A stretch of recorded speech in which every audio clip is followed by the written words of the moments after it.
And we're back to you quick fast. Of course, you may not recognise this man beside me, but you will by the end of this interview. Charlie Fenwick, partially responsible for this live streaming, but more importantly today, partially responsible for Doc Cebu. Yes. Charlie, a good day at the office. It was very good. Doc Cebu is a lot of fun, a wonderful horse. I must state always that Doc Cebu is, he got one of my colors, but I have two partners, Mike Hankin and Charlie Knoll. Yeah, thanks. Don't forget him. Thank you, Tobin. Yeah, thank you, Kevin.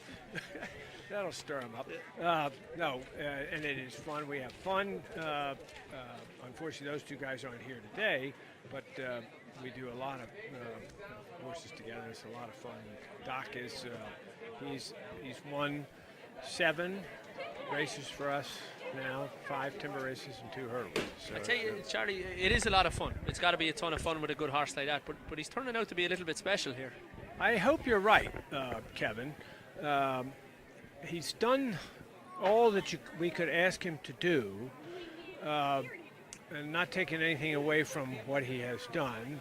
There's some pretty good horses out there that he hasn't run up against yet, and we need to cross that bridge sometime. Well, we were actually talking about it right after the race, that the potential flash of maybe himself and Zancluse and maybe 1 or 2 more out there. There's real potential for some excitement, battle of the Titans kind of stuff. There is definitely, that would be the case. That would be the case. So that's kind of fun to look forward to as we go forward. And a great relationship with Hayden, Charlie. He's formed a great good partnership guy. there. He's a good guy. He loves. He's a good horseman. He's an excellent horseman. Excellent at getting a horse to jump, I think, and does a fine job as a jockey for us. It's been a good relationship. What's interesting, a lot of people may not know about Doc Cebu, Charlie, is you actually put him through the sales ring initially as a potential jumper. You didn't get the figure you were looking for, and now you're left. We didn't get a single bid. We were at the Great Meadow a couple of years ago, and I bought him specifically for this sale, and I kind of liked him. But he hadn't run. He was a couple of weeks away from running, and so Steve Dance was the auctioneer, and I said, Steve, I put a $15,000 reserve on it, and so we go out there and boom, boom, boom, boom, and it gets to 15, and he said no sale, and Doc leaves. He hadn't been on the ring for 90 seconds, and so I went up and said, Steve, was there one bid on this? No, Charlie, there was not one bid on it. So we're driving home up Route 66, and Steve calls me on the phone. He says, Charlie, there's a lot more interest here now. Bring him back. We can run him through again. I'm like, screw you, Steve. I'm not doing that. You're not going to jerk me around a second time like that, which was the luckiest thing that ever happened to me. So I was. So take me back a little bit further than that, Charlie. What did you like about him as a flat horse that you decided there was potential? Kevin, we set up on this one now. You were the guy who, now that I think of it. This wasn't planned. I can't remember. No, I don't think that was the way it was. So you and Bruce had some kind of relationship with Kieran McGee. And Kieran has horses that need some time. And so this was one of those, and he was at your place.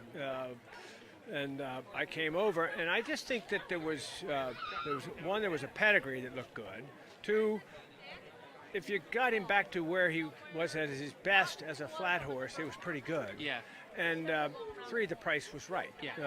So it was worth it. There was nothing.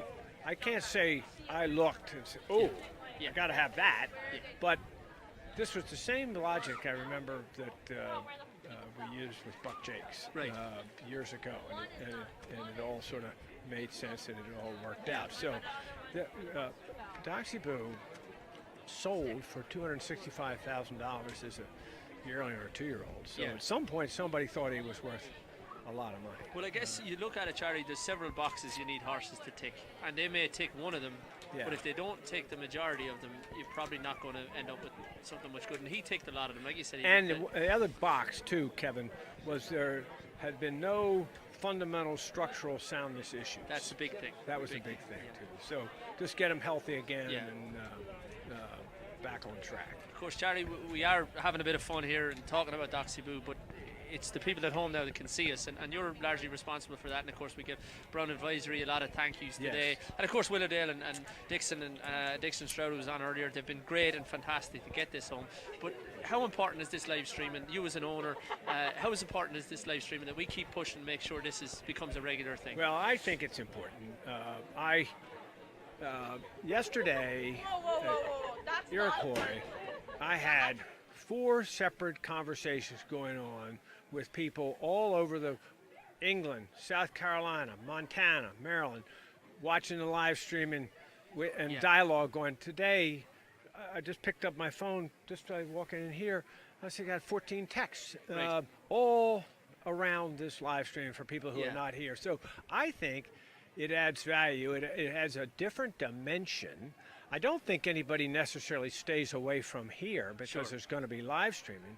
But I think that people who might otherwise be playing golf or watching a baseball game or checking in this and are engaged. And Richard Pittman has got more to say on riding ability around here than anybody here. It's wonderful. And of course, Mike, one of your partners in Doc Cebu, Brown Advisory, a big help in this. This doesn't very happen without supportive, them. very supportive. No, it would not happen without them. No question about it. So if anybody has a couple of $1 million at home and they need to put it in somebody to look after it, they can account. I think 5's a number you got to work for. Keep you and me out of there for a while. But, no, so Brown Advisory's been very supportive, not only in this, but so many other things around. Great for racing, absolutely great for racing. Well, listen, Charlie, thank you very much for giving us your time, and congratulations on a well success. Turned out here. You look sharp too. It's easy polish a diamond, Charlie. Thank you, guys. No problem at all. Ladies and gentlemen, that was Charlie Fenwick. Of course, I've got my buddies here beside me, and the one and only Billy Meister is right behind me. So we're going to get the glorious Mystic Mac there to come in and join us, and we're going to have a bit of a chat with Billy Meister here in about 2 seconds.